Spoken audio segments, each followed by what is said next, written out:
Mamadou Mohamed Ndiaye. ci kàddu gi mbokki nuyu leen rafetlu ànd bi ak rajo Futur Média ni ñu ko junjee woon ci bopp bi rek la ñuy duggee ak yéen ci yàkkali gi doore xibaaru digg bëccëg kàddu yi leeral yu bàyyeekoo ci ministre enseignement supérieur recherche ak innovation di Cheikh Oumar Anne tey ji la xamle lu aju ci pexe yi nguurug Sénégal teg jëm ci nees di ak fan la ñuy jaarale lu dooraat njàng ak njàngale mu kawe mi di enseignement supérieur leeral yi mu jukki tey ji ñu ànd ci yeneen i leeral ak Malal Diagne Junior. Les instances délibérantes, en toute autonomie, ont retenu, premièrement, d'écarter toute hypothèse d'année blanche. Bonne année scolaire ren ji dina yegg ci nanu ko namee woon bu nu sukkandikoo ci ministre bi ñu dénk wàllub njàng mu kawe mi am na ay matukaay yu nu jël gannaaw ci ba ñu waxtaanee ak assemblée yi nekk ci mboolem seeni université ci mim réew loolee lañ ci jublu mooy sàkku pexe ngir njàng mi mën a wéy. Cheikh Oumar Anne mooy jëwriñ ju ñu dénk wàllum njàng mu kawe mi. gis nañu ne jàngalekat yi ci seen ni ñu taxawoo ak li ñu mën a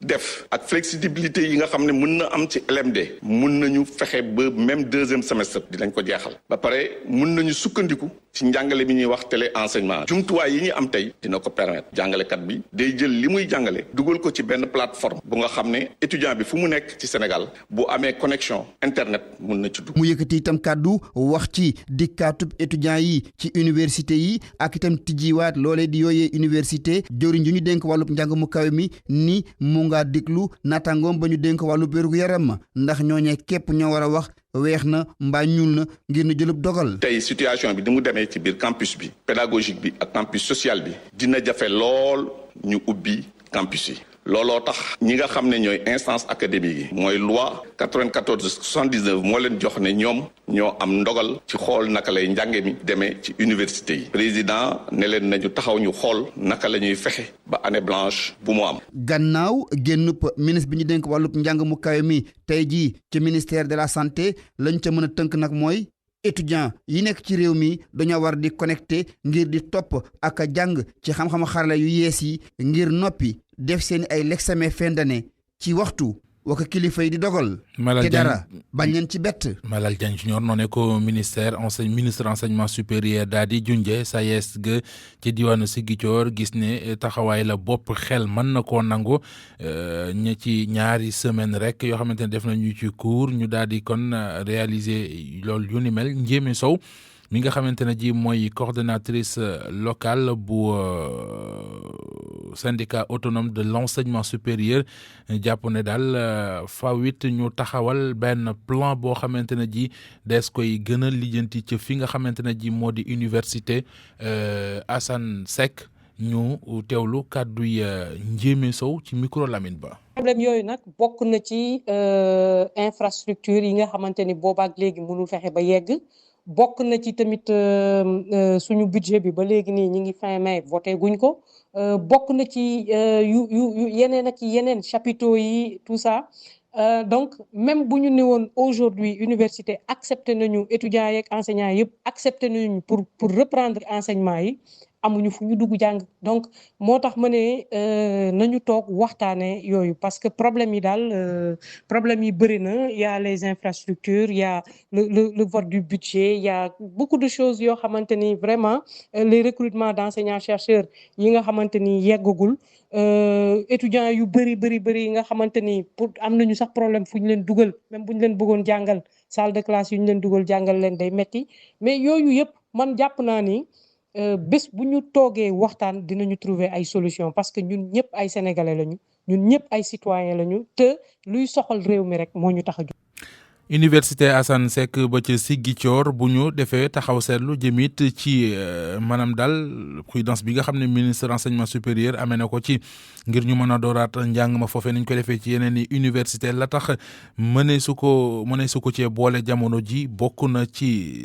maanaam waxtu njàng ya foofee ak ni mu lóomaateeg yeneen université yi la ko jurit mënees na ko jàppee ci liggéey ya ñu fay def te ba léegi yeggagul mu di liggéey yu ñeel campus pédagogique ba foofee ak yeneen i mbir yooyu Lamine Ba mi ngi ñu koy leeralal. ab pexe bu kilifa yi mënti laal ngir sauver situation bi ci université Assane Seck bu Ziguinchor mën nañ ne ay jafe-jafe yi tar lay doon ci bu nguur gi di jël dogal ngir dàkkal njàng mi ci université yi mu jublu ci xeex li nga xam ne nag moo di coronavirus bi ci jamono jooju ci université Assane Seck bu Ziguinchor mën nañ ne sax njàng mi dooragul woon ndaxte étudiants yaa ngi doon amal ab grève ngir naqarlu conditions yi nga xam ne mënuñu jàngee mu tukkee ci nouveau bachelier yu bëri yi nga xam ne orienté nañ leen fii ci université bi ba tax na mbir mi xawoon doy waar loolu grève boobu nag amal nañ ko ñetti weer balaa ñoo dàkkal njàng mi ba ñuy amal seen grève boobee nag ñi nga xam ne ñoo ngi jàngalekat yi nekk ci SAES fekk si nañ leen ci xeex boobee ñoom it doon ŋàññ li nga xam ne étudiants yi ñoo ngi ko doon naqarlu ba tax na mën nañ ne bi année universitaire bi dooree ba léegi daanaka njàng amagul ci université Assane Seck bu Ziguinchor li weesu loolee mën nañ yokk ne chantier yi nga xam ne tàmbali woon nañ ko mu jëm ci yaatal li nga xam ne moo di campus pédagogique bi daanam yooyu it ba léegi pareegul étudiants yi ak jàngalekat yi doon ŋàññi loolee waaye ba léegi nguur gi mel ni ku leen tànkam lu ci mbir mi li nga xam ne moo di campus social bi maanaam fi nga xam ne étudiants yi fa la ñuy dëkk foofa it ba léegi nouveau bachelier yi jota ko ñoon seen i néeg donte sax ne li nga xam ne jotoon naa des ci ay néeg yu waroon joxe néew na loolu kilifa yi nag ay fan yi weesu jot nañoo soppi kilifteef université bi jëlee fa recteur bi ak directeur CROUS bi andi fa ñu bees xëy na ngir dàkkal jafe-jafe yu bëri nga xam ne ñoo ko fay nemmeeku waaye li nga xam ne seetlu nañ ko mooy recteur bu bees bi ak kii di directeur bu CROUS bi ba léegi kenn jëlagu ci service Lamine Ba Ziguinchor rajo Futur Média. l'école Sénégal war a ubbili buntam gone yi def examen ñaari fan ci weeru juin loolee nag tax ministère de l'éducation fas yéene tàmbali tey ji jàngalekat yi nga xam ne war nañoo dem ci yeneen i dëkk ngir wéyal fa njàngale ma tey ji lañ leen di yóbbu ñi nga xamante ne ji ñoo gàll woowile wàll ci ministère de l'éducation ne lépp lu di matuwaay jël nañu ko ngir lépp tege ci yoon Nafissatou Sila. lu jege ñeenti junni enseignant rek le dispositif bi daal di concerné ñooñee nag dañu war a yóbbu ba seeni bërëbu liggéeyukaay ki ñu koy xamal di porte-parole bu ministère bu éducation nationale di Mouhamadou Moustapha Diagne. jàngalekat yi juróom-ñeent fukki junni lañu ak juróom-ñaar fukki junni ak juróom-ñeent ñoom ñoo war a delluwaat fa ñuy liggéey ndax dëkkuñu fa kon 80% jàngalekat yi ñu ngi sur place ndax ou bien ñu ngi jàngalee ci région ba ñu dëkk wala département ba ñu dëkk wala ville ba ñu dëkk ministère éducation nationale ak ministère transport liggéey nañu déjà pour delloo leen ndax jàngalekat yi inscrire nañ ci benn plateforme ba tey mouvement bi njëkk tey lay tàmbali à 15h donc Dakar Dem Dikk moo leen di yóbbu loolu nag mi ngi am diggante 26 ak 29 mai. ndongo yi tamit dañuy nekk ci classe d'examen ñoom i tamit dispositif bi soxal na leen. am na it juróom benn téeméeri élèves yoo xam ni war nañoo dellu ci seen l'école ñuy wax nag élèves yi nañu dem manifester wu vraiment pour ñu mën leen a identifier ñoom ñëpp. nañu manifesté wu ci seen directeur wala proviseur wala principal pour ñu jël disposition yi comme ni ñu delloo jàngalekat yi ñoom tamit ñu mën a dellu. ministère bi yore jàngale bi nag fii ci Sénégal di dalal xelu jàngalekat yi ak ñi nga xamante ne ñoom ñooy wayjuru ndongo yi ni seen kéemtalaay kàttan dinañ ko def ngir ñu jàngalekat yi ak ñi nga xamante ne ñoom ñooy jàng dellu ci seen i bërëbu liggéeyukaay. élèves yooyu di def examen war a dellu ci njàng mi ñaari fan ci weeru juin mooy élèves yi nekk ci classe CM2 troisième ak terminal loole ONG Action Humanitaire pour Développement intégré au Sénégal UNDIS moom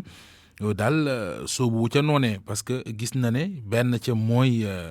gisul solos ñu maanaam bëgg a ubbi école yi ubbil ko gone yi def examen te niñ ko bëgg a defee dafay doon lu demee boor déglu kenn ci ñoom kilifay UNDIS yi di wuyoo ci turu Yuri Sall. li suñu nguur gi mëbët pour xale yi dellu école yenn ci xale yi dellu école le 2 juin ñu xool ni loolu ci kuy gëstu ci mbirum jàng ak jàngale warul mën a demee noonu ndax dafa am xaajal ak seet nga jël tuuti ci xale yi doon jàng nañu dellu école ñeneen ñi nañu des ci kër yi te xamuñu foo ko weer ndax bu dee utum diplôme rek am na yeneen xayma yu ko ëpp solo ci mbirum njàng mooy jógee ci benn classe dem ci beneen classe kooku mooy beneen bi aussi ñu nar a duggee delloo ci école dafa xaw a métti dañuy wàññi ñi war a dellu bu dee da nga xaw a feebar ñu ne la yóbbul dem yenn feebar yi bu dee da ngay def éducation physique et sportive ñu ne doon éducation physique ak sportive du am donc ñu ngi wàññi programme bi ñu ngi wàññi ñi war a dellu et ñu nar a jàng yaakaar ñu mu jur li ñu yaakaar ci ay résultats ndax résultats yi Sénégal bari lu muy baax ndax fi ñu toll tey ci tiitaange du wër dëkk bi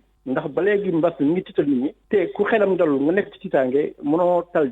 njàng borom xel yu dal ñoo ko moom loolu seen gëstu moo leen ko wan njàng dafa am lu mu laaj dafa am anam yu mu laaj bu dee borom xel yu dalul la mënuñu jàng moo tax ñu ne da am xale yu dalagul léegi xëy na fii ak septembre ñu dalandi ñu gën a ñeme mën nañ dellu école ñoom ñëpp nag am xajal ak seen xale yëpp dellu programme tamit mot éducation physique ak sportive am ci ñëpp delloondoo buñ ko commencé septembre ba octobre dinañ jeexal programme bi ci dal xëy na li ñu yaakaar ci njàng mi ñu dugg ci bopp xale yi ñu tàmbalee année bii di ñëw muy 2020-2021 au mois de novembre. rajo Futur Média xibaaru digg bëccëg gi 13h13. pour man RFM mooy rajo bi gën a jege askan wi. RFM rajo bi jaamu seen soxla. coronavirus bi ak tolluwaay geeg ci réew mi takk bi nga xam ne tey jii am nañu ko mu jugee ci ministère de la santé ñu teewlu ci kàddu ministre de la santé di Abdoulaye Diouf Sarr. ministère de la santé et de l'action sociale jot na résultat test yi ñu doon def ñu mën a jàpp ne si juróomi téeméer ak juróom benn fukki benn test yi ñu def tey fanweer ak benn ñoo si ñëw nekk yu positif si fanweer ak benn yooyu. ñaar fukk ak juróom ñett moo nekk ay cas contact yu ñu doon suivre ci suñuy service ñett ndëkk moo ci nekk ay cas communautaire ñett yooyu benn bi Castor la nekk ñaari Thiès ñu jàpp tam ne ci bésu tey bi juróom fukki patients yu ñu hospitalisé woon wér nañu bésu tey bi ci suñu service de réanimation yi ñu jàpp tam ne fukk ak juróom ñetti cas grave ñoom lañ fay suivre yeneen patients yi nekk ndëkk ñu leen di faj ci hôpitaux yi ñu jàpp ne ñu ngi yëg tan ba mbir mi commencé ak léegi lu ñu mën a jàpp mooy ñetti junni ak téeméer ak juróom benn fukki cas moom la Sénégal déclaré si xayma boobu junni ak juróomi téeméer ak juróom benn fukk ak juróom wér nañ si fanweer ak juróom benn génn si àdduna bon dëkk tey ñi topp di leen faj toll nañ si junni ak juróomi téeméer ak juróom fukk ak juróom ñeent ministère de la santé et de l'action sociale mu ngi demandé population yi ñu topp bu baax si ndigal yi pour que ñu mën fi génn feebar bi si nu mu gën a gaawe. Abdoulaye Diouf Sarr ministre de la santé ak action sociale ni mu joxee bilan tey bi am na takk bopp def nañu ko ca ba ca njëkk mooy gis nañu ne limub ñu def ci ñoom i test dafa wàññeeku ndax juróomi téeméer ak lu teg la ñi nga xamante ne ji ci ñoom la jàngoro ju feeñ dafa wàññeeku fanweer ak lu teg la yokk mooy cas grave yi ana loolee lan moo koy waral ak it nan la ñu ko mën a jàngatee Awa Mbaye. li ko daleek ci ñaar fukki fan ak juróom ci weeru avril ba léegi tey limu test bi moo gën a wàcc bu ñu ko méngaleek li ñu fi lim boobu ba léegi juróomi téeméer ak juróom fukk ak benn ci ay test moom la ñu fësal tey ci bilangu bis bi te daanaka weer a ngi nii weesu woon na lim boobu jëm ca kaw test nag lu muy gën a bari di gën a yaatu ci am réew mu mën a dogale feebar bi gàttandu ko ba du law ci askan wi lii di gis-gisu kuréel gi ñu dénk wàllu wér-gi-yaram ci àdduna bi wërngal këpp di OMS mi nga xamante ne digal na ko réew yëpp ci àdduna bi ñu boole ko ci seen plan yu ñuy xeexee jàngoro ji ak ñaari laboratoire Institut Pasteur ak IRSF ministère de la santé kon boobu ba léegi di yokk limu test yi dem sax ba àgg junni ak lu tekk waaye tey jii nag lim bi suufee lool daanaka xaaj bi rek la ñu fësal loolee nag njeexital li mooy limu nit ñi nga xamante ne dañoo am jàngoroy coronavirus wàññeeku na loolu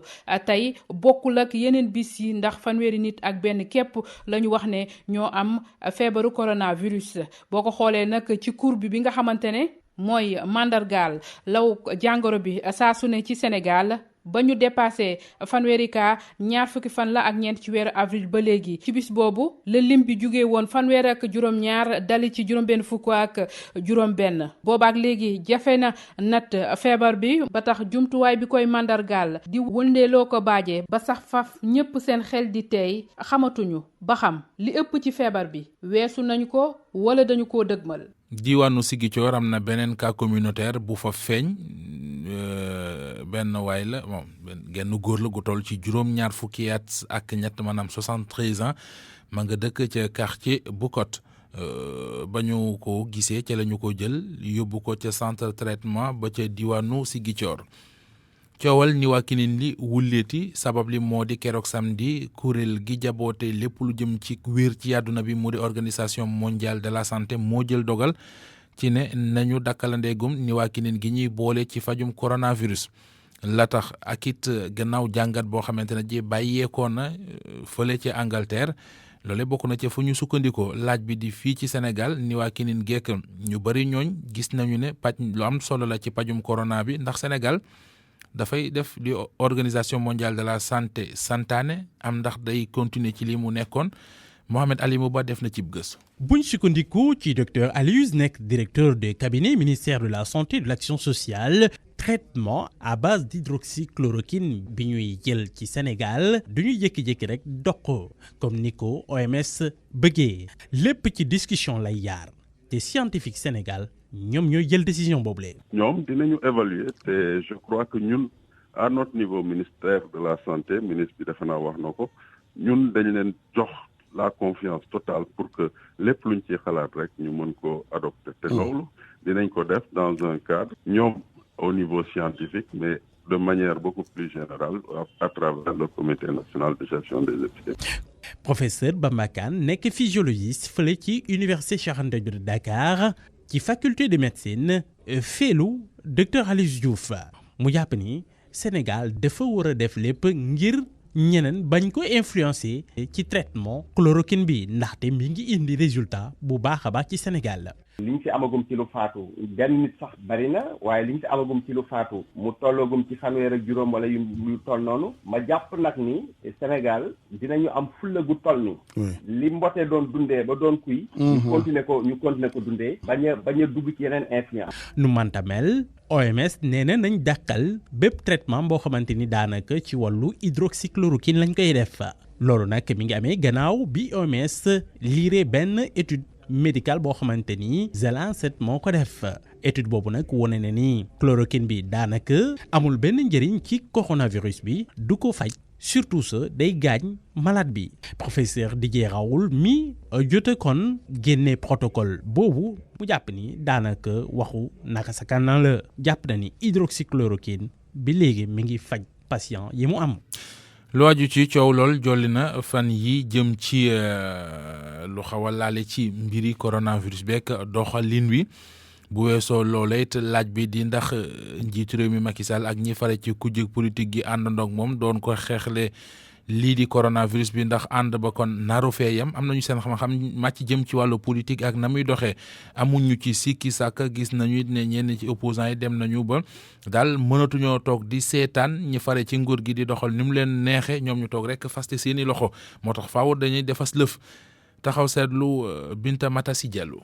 mu mel ni coow li mi ngi tàmbali ci décret bu ñu ne ñi fi nekkoon président CSE Macky Sall jël na décret jàppale leen ci ay ndàmpaay loolu nag kon moo indiwaat coow li ci diggante Macky Sall ak yenn ci opposition bi ci déggoo gi amoon ci keroog bu mu leen woowee ca palais ba ñu ne dañuy xeex coronavirus docteur Abdourahmane Sanoko di analyste politique nee na nag déggoo googu sax dafa dëgërul woon. nit sooy wujjeeg moom xëy na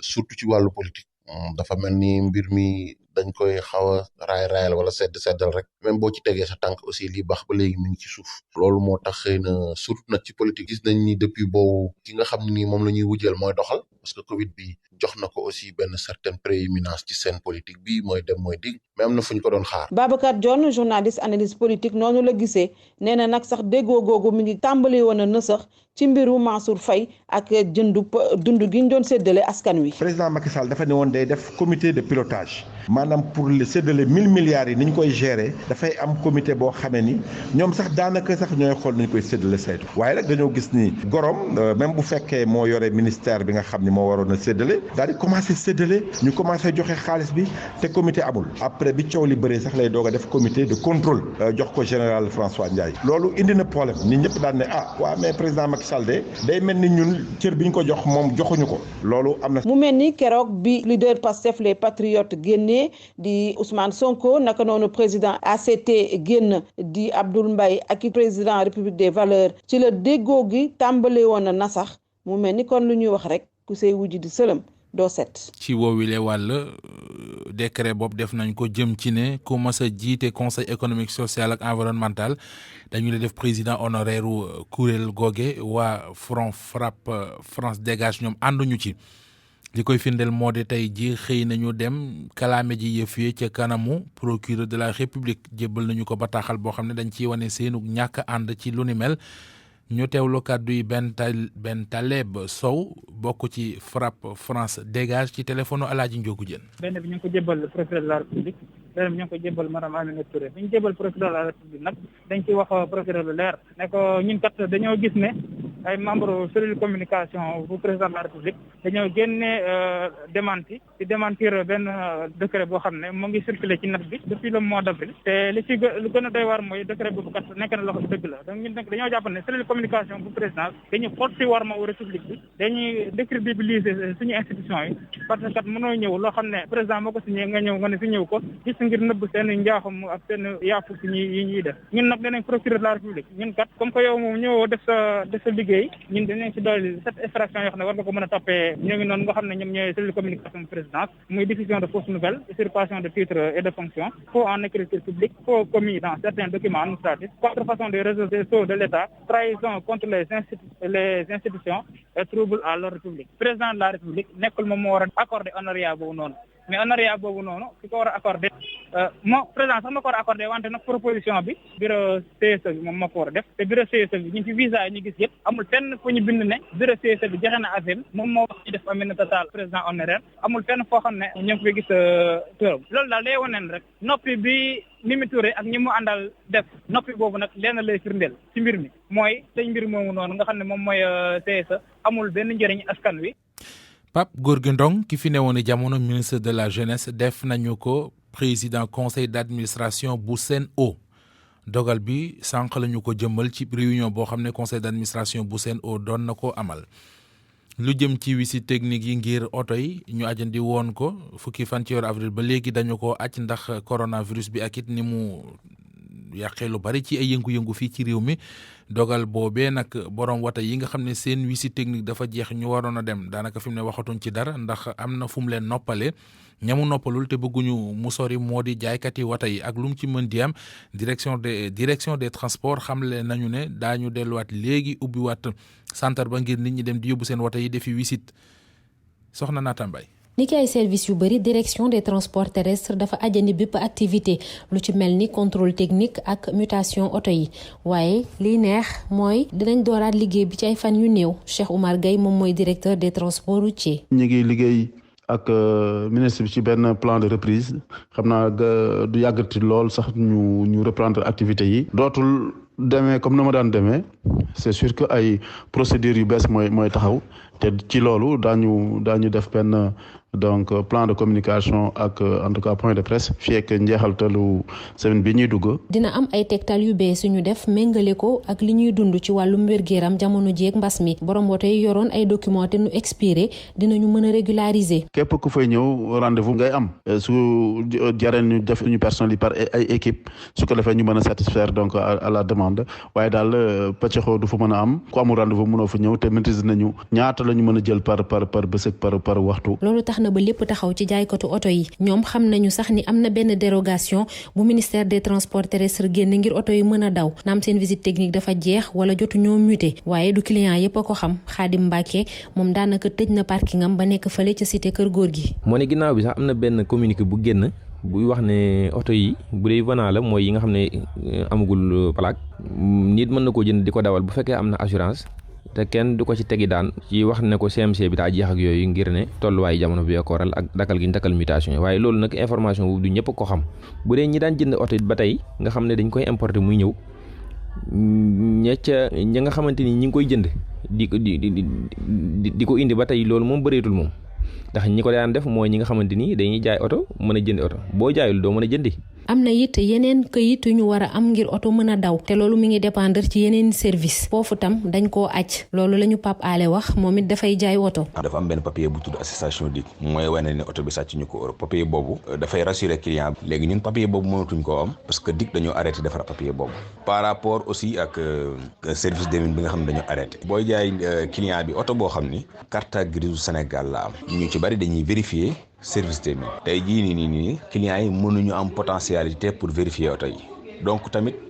ñu ci bari pour ñu jënd oto léegi c'est tout un problème ndax duñ am confiance. dérogation bi ministère des transports def terewul nag kiy jaay wala kiy dawal oto entretenir moomeelam boobu ndax bu amee mbir boo xam ne soppeekuwul mooy oto yi nga xam ne ñoom ñoo nekk en règle képp muy ci këyit ak ci wàllu mécanique ñoom ñooy mën a wëy di daw ginnaaw période bi ñu nekk.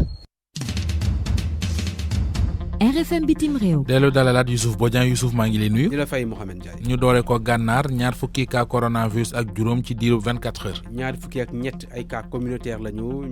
kon gis leen foofu ca Nouakchott ci capitale bi moo tax it kilifa yi yor wàllum wér-gu-yaram sàkku ci askan wi ñu gën a bàyyi seen xel xam ni feebar bi mu ngi ci dëkk ba ñu déglu directeur de la santé publique bu Mauritanie Sidi Mohamed Zahav ci micro Mohamed Diop. Je profite de cette occasion pour. may ñaax rek nit ñi rawatina ñi dëkk Nouakchott ñu bàyyi xel rek ci fagaru bi nga xam ne moom lañ leen di ñaan ndax nag ñu ngi ci feebar bi law mu am ay cas itam communautaire di law maanaam ci biir nit ñi muy ne rek saa boo génnee sa kër yaa ngi jël risque te boo gënaatee ñaar ba ñett risque bi day gën a yokku day yokku ci yow yokku itam ci sa famille. te tey jii kenn réerewut mbir ne feebar bi leen dong moo ko mën a saafara mooy toog sa kër ba fi mu toll loolu doo ngay saafara si ba tax ñu leen di ñaanal rek ngeen toog seen kër. C'est le moyen le plus efficace jusqu'ici connu. Et alors on vous invite à rester chez vous. des seen kër kon le directeur santé publique bu Mauritanie wax réew ma jamono yi am na 262 cas coronavirus ñaar téeméer juróom-benn fukk ak ñaar juróom-ñeenti nit ñoo ñàkk seen bakkan fukk ak juróom ñoo wér kon ba dellu seen kër Mohamed. loolu xew ca Mauritanie. ñu dem ca réewum Guinée Bissau njiit la Umaro Sissoco Embalo li mu bëgg moo di tas assemblée ba. waaw da leen artu kon moom nee na fii ak le 18 juin faaw kon assemblée bi am solution bu mu am ndax jamono yi dafa am ay xëccoo diggante groupe parlementaire yi fa nekk te su loolu su amul saafara moom Umaro Sissoco Embalo du mën a fal kon lii di premier ministre am comme ni ko CEDEAO bëggee ñu ànd ci ak Noa Mankali mooy suñu ndaw mi ñu toogal foofu ca Bissau. intention bu chef de l'état général Umaro Sissoco Embalo def ko manifester bu mu jeexee ñaaral ndaje bu mu am ak président bu assemblée nationale populaire bu Guinée Bissau Cipriano Gassama ak yeneen formation politique yoo xamante ni ñoo am représentation ci parlement bi. Umaro Sissoco Embalo.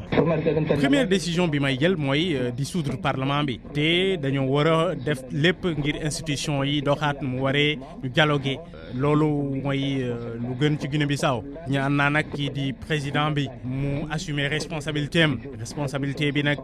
na xool solution ci wàllu woowulee balaa kon le 19 juin bu loolu jeexee moom man dinaa jël sama responsabilité jël décision boo xamante ni vraiment dina arranger peuple Bissau Guinée bi yëpp. pourtant Gassama moom dafa ne dafa am responsabilité boo xamante ni moom la am te ngir loolu day def lépp ndax ñu mën a am solution ci situation boobu. Cipriano Gassama. ñun nag ñu ngi kontaan bu baax a baax ci président de la république di ko joxaat confiance en tant que président parlement bi nag dinaa def lépp ngir peuple Guinée Bissau génn ci crise bi xam naa ni moom lu ko soxal la te dinañ ci jàpp. kii moo nekkoon Cipriano Gassama président bu assemblée nationale populaire bu mu jógee ndaje ak président de la république général Umaro Sissoco Embalo xamante ni dañuy doon discuter ci solution boo xamante ni mun nañu ko am ndax ñu mun a désigner ci ñaar parti maanaam PAGC ak MADEM G15 ku war a jiital gouvernement boo xamante ni Umaro Sissoco Embalo war na ko falaat. Noa Mankali Bissau RFM. mu jóge Bissau dem ca Guinée Conakry opposition bi nee na dina dooraat manifestation yi Front national pour la défense de la constitution nee na kon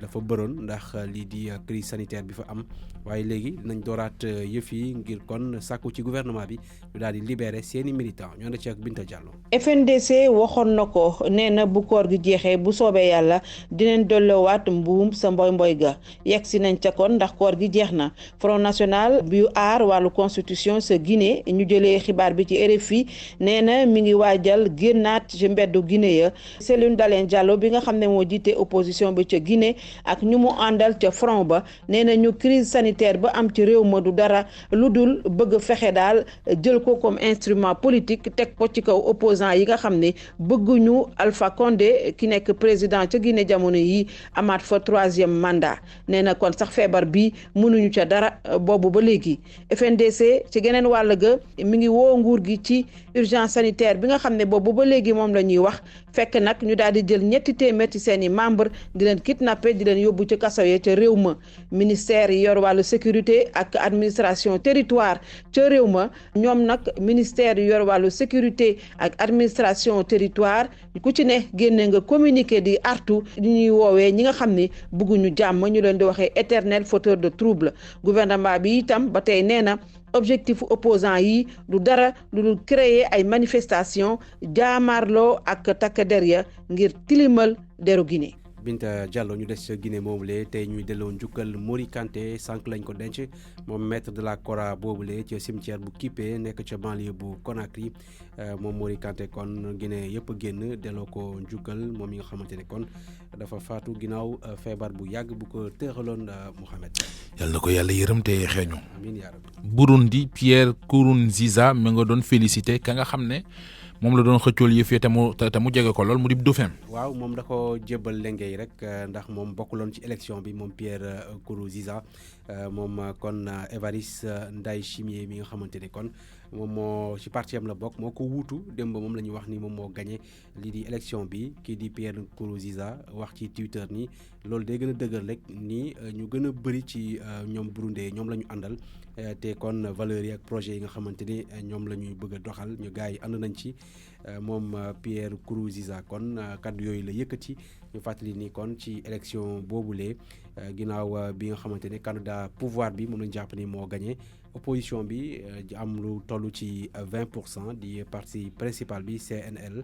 ñoom nee nañ dañuy contester dañuy bañ résultat yi ndax nee nañu ay fraude yu bëri ñoo fa am ndax Mohamed élection yi nag amul benn observateur bu bàyyi ko bitim réew ngir ñoo xool yi fii ni mu demee gouvernement moo ko organisé daal di proclamer résultat yi ñoom nee nañ kon dañuy dugal ab recours ci cour constitutionnelle la. observateur yi kat corona bi da leen a bàyyiwul ñu observé dara fi mu ne. waaw te moom xam nga waa ji daa am jafe-jafe ak waa OMS ba dàq leen foofu. ndax ñoom dañ doon artu ni élection ci contexte bi mun na indil jafe-jafe askan wi waaye dafa mel ni ñoom seen président bëggul dégg loolu nee na moom yàlla mooy aar Burundi donc ñoom dañuy doxal seen élection donc kon kenn ñëwul te aéroport bi dañ ko tëj kenn ñëwul pour observer donc seen biir lañ ko defee ñu wax ni waa ji moo gagné. wolof ne ko xeebul sa nguur kenn dàqul nguur. waaw comme noos bi kat. comme noos rek. Youssouf Bodian maa ngi lay gërëm bu baax a baax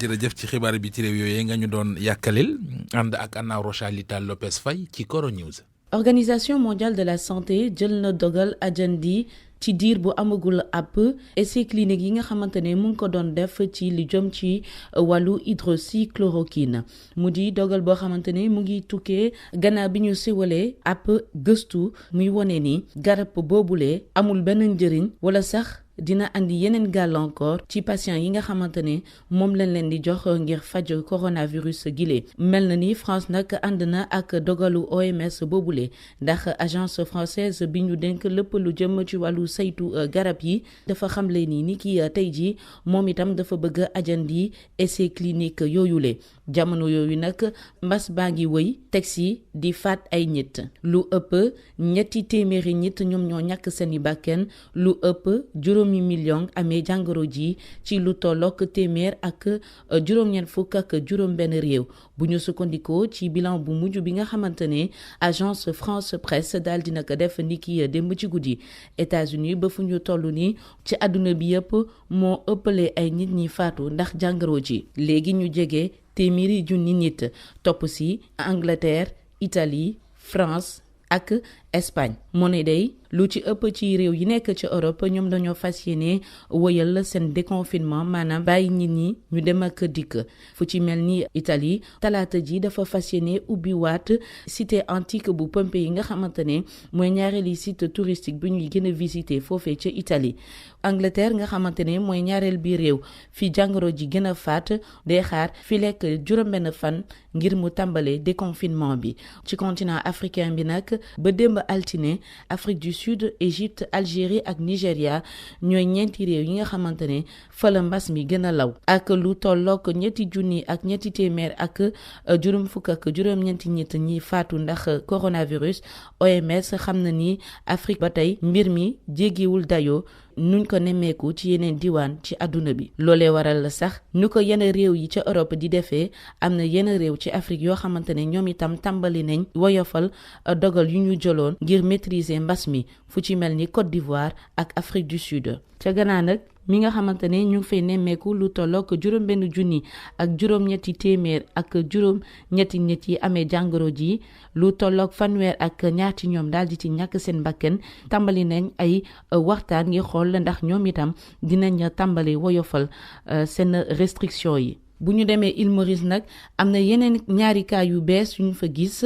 mu nekk gulet nag depuis benn weer a ngi nii bu ñu sukkandikoo ci RFI mi nga xamante ni mu ngi xamle ni mbas mi mu ngi gën a am doole ci réew bu mel ni Djibouti gannaaw bi kilifa yi jël la dogal la kon woyofal seeni dogal fukki fan ci weeru mee gi ñu nekk ak léegi daanaka léegi bis bu nekk dinañ fa nemmeeku téeméer jàpp ñaari téeméeri cas.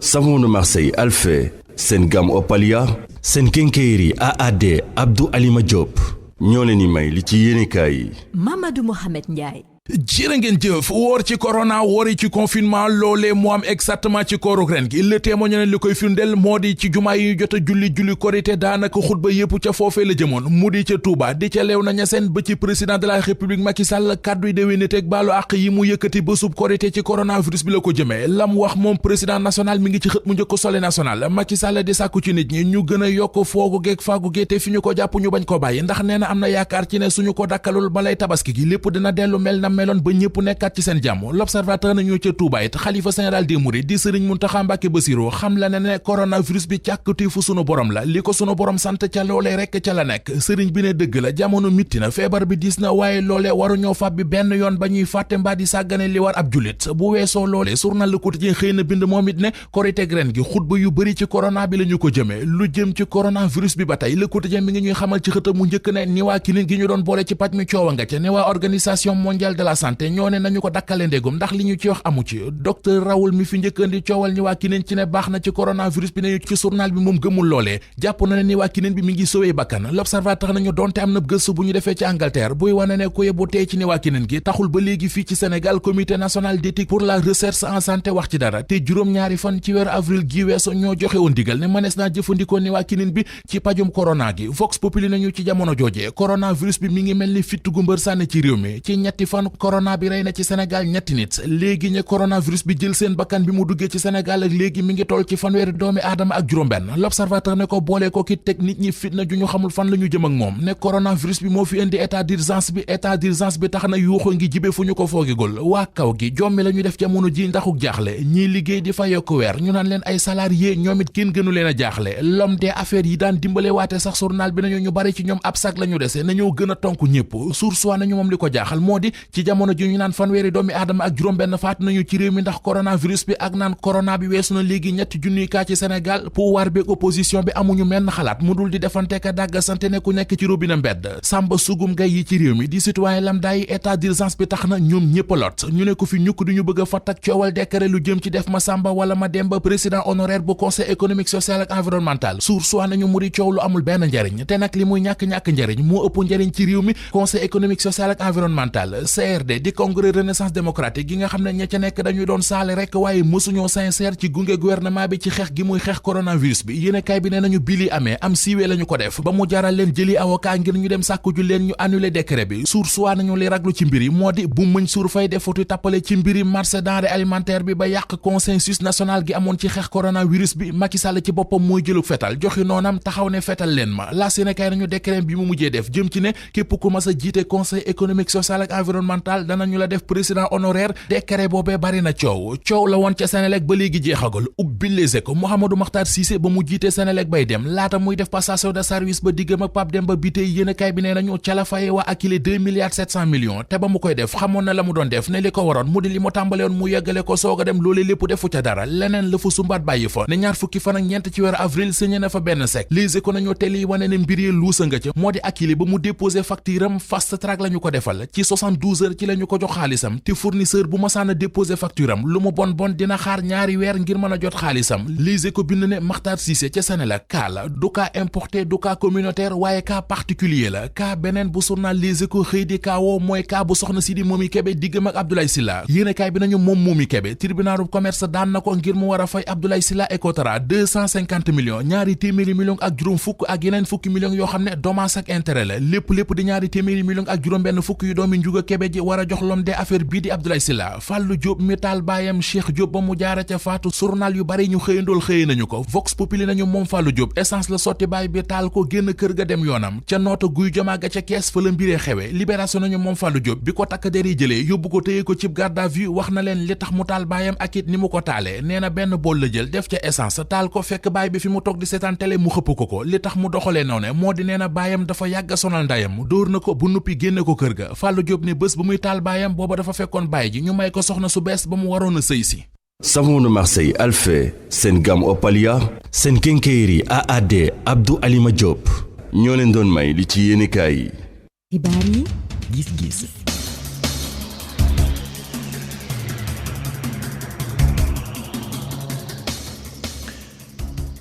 gis-gis ci rajo Futur Média yegg nañu ci moo di ponk bu mujj bi ci xibaaru digg bëccëg gi tey jii li ñu ciy waxtaane mooy dogal bi bàyyeekoo ci organisation mondiale de la santé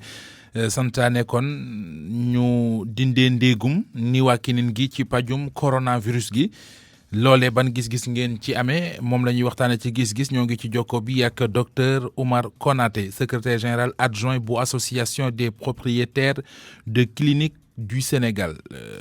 docteur maa ngi lay nuyu. Bonjour Mohamed ñu ngi lay fay ñu ngi nuyu auditeurs RFM yëpp. weneen wàll wit ñoo ngi ci ak docteur Mouhamadou Sow président commission qualité de l'ordre des pharmaciens du Sénégal docteur maa ngi lay nuyu. maa ngi lay nuyu Oumar Ndiaye nuyu également docteur Konaté ak mboolem auditeurs RFM yëpp. docteur Mouhamadou Sow en attendant ñuy faj sa ligne bi bàyyi ma dooree waxtaan wi ak docteur Oumar Konaté docteur Oumar Konaté waa OMS organisation mondiale de la santé dañuy wax mooy sàkku nañu ñu ajandeegum lii di ni waa kinin bi ñuy boole ci pajum coronavirus seetlu nañ ni fii ci Sénégal ci xibaar yu ñu jot moo di mi ngi def ay effet positif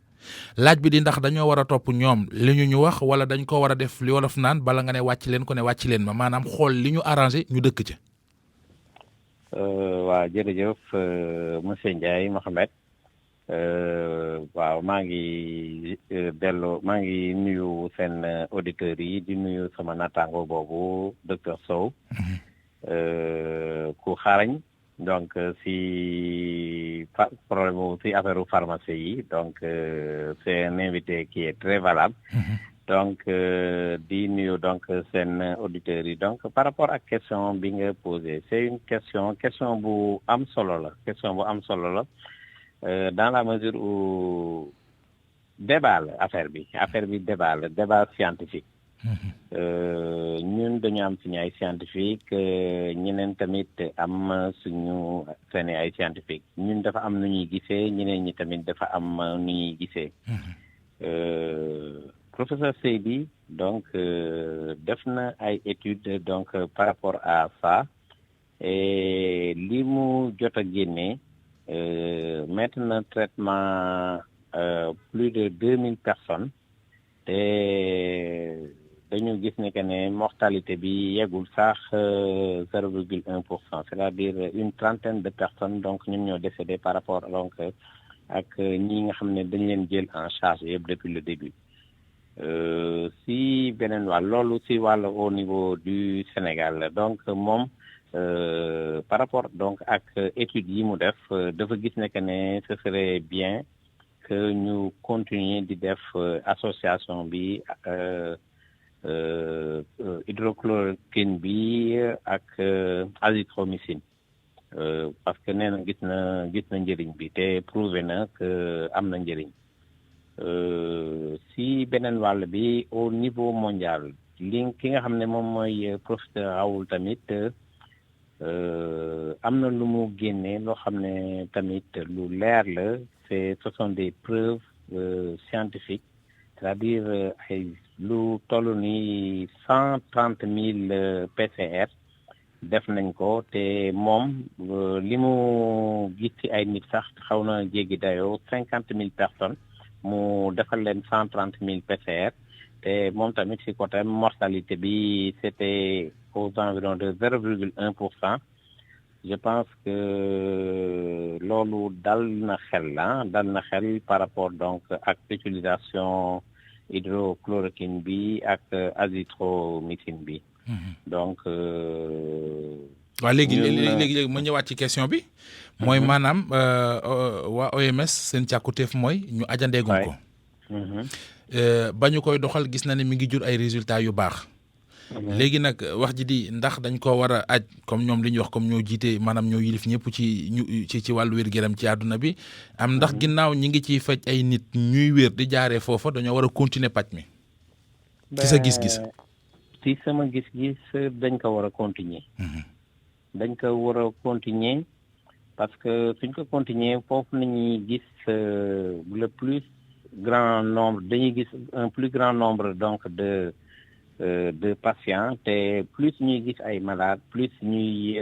xam affaire bi parce que problème bi fan la nekk. virus bi mi ngi évoluer bon ça fait léegi 3 mois ci yenn dëkk yi ñun peut-être ça fait à peu près 2 mois ñu ngi jànkonte ak moom mais virus bi kañ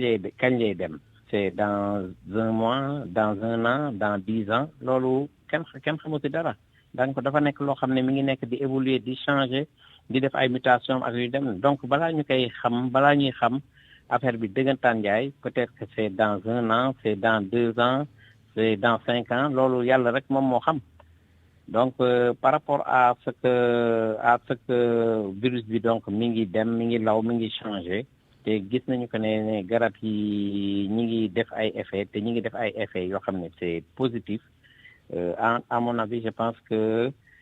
l'utilisation c'est quelque chose donc loo xam ne xel mën na ko nangu. très bien jërëjëf. docteur Oumar Konaté maa ngi lay gërëm bu baax a baax docteur Mouhamadou Sow. oui. maa ngi jégalu ci xaar bi laaj bi moo di ndax li organisation mondiale de la santé bëgg xel mën na ko nangu mooy réew mu ci mel ne Sénégal jël niwaakinin gi boole ko ci traitement chloroquine gis ne mi ngi def ay résultats yu baax ñoom ñu ne nañ ko ci dindi parce que lañ ca doon wax dëgg-dëgg amu ci loo ci gis yow. jërëjëf di remercier docteur Konaté ci témoignage bi li ma ci bëgg a yokk ci waxtaan. maanaam nu mu gën a leeree ñun ñuy sukkandiku ci résultats yi ñu am amuñu benn raison soppi suñu ci traitement bi amuñu benn raison. lu tax ndax science pharmaceutique ak bonne pratique clinique noonu lay doxee xam nga garab bala ñu koy jox nit wala feebar koy nit di ko jëfandikoo il faut dëkk boobu mu am benn këyit boo xam ne moom ngay joxe ñaari façon yi këyit moo am. benn këyit bu tudd ko de mise sur le marché muy AMM moom day ne garab boo xam ne xam nañ ko yëpp ñu joxe ko ak bu dee nag garab gi moom li ko tax a jóg amaguñu temps pour xam lépp mooy cas bi ci affaire Covid bi foofu dañuy joxe lu ñu naan ATU autorisation temporaire d'utilisation donc fi ñu toll nii professeur Seydi bala muy joxe garab gi joxoon nañ ko mayoon nañ ko autorisation bu kayit gi firnde ko maintenant li nga xam ni mooy bonne pratique clinique nga xam ni noonu la pharmacie dox garab gi dañu koy jox dafa am ñaari mbir yu seet maanaam efficacité bi ak sécurité bi efficacité mooy maanaam li tax ñu koy soxla faj bi ba xam ni ñu koy def ñu xool ban pourcentage ensuite ñu xool tamit ba xam bi nga xam ne yi ngi jël garab yi est-ce que am na beneen loraange buy ñëw ñu xayma ko donc bu ñu boole ñaar yooyu dafa am lu ñuy tuddee bénéfice risque maanaam dañuy xool njëriñ yi ñu àndal ak lor yi ñu mën a àndal mais bu ñu sukkandikoo ci résultats yi nga xam ni Sénégal moom la am te professeur Seydi def conférence de presse wax ko donc nee na ni bi mu utiliser hydroxychloroquine wàññi na durée hospitalisation bu dee moom kenn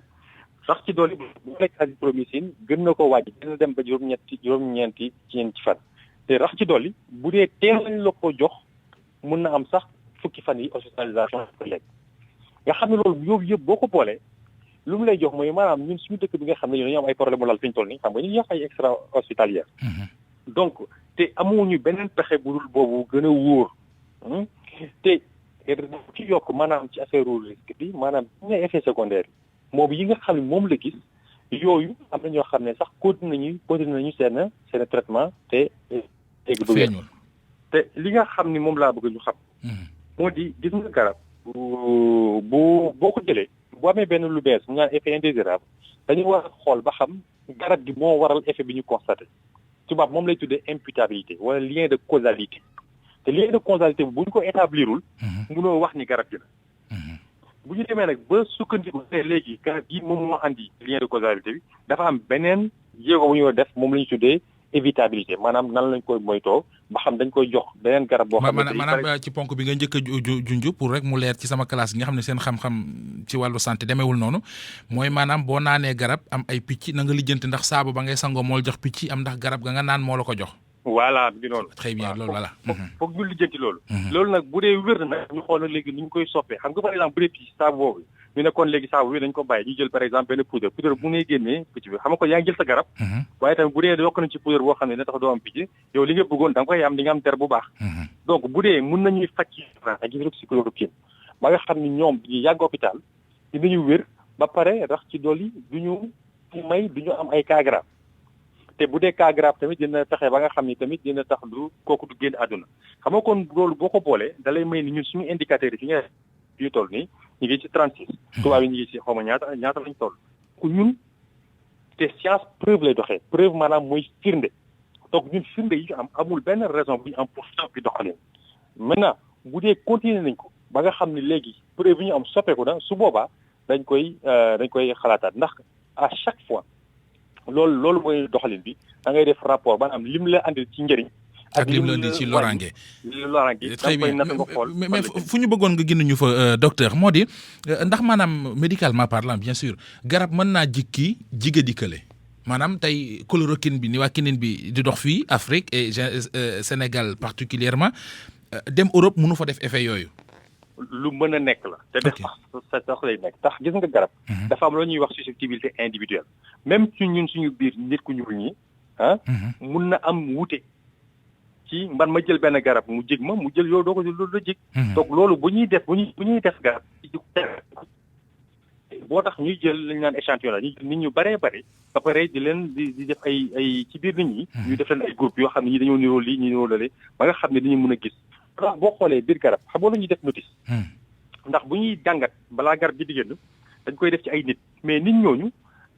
yoo xam ne peut-être fi ñu koy defee xam nga dañ ko def ci ay tubaab mais tubaab yooyu ay am na yoo xam ne gis nañ ko mais bu ñëwee andee garab gi biir Sénégal par exemple dañ naan la boo xoolee notice bi lépp loo gis sa yaram boo ko ci gisul da ñu koy wax. loolu la ñu tuddee pharmacovigilance donc moo lay wan ni mënoo xam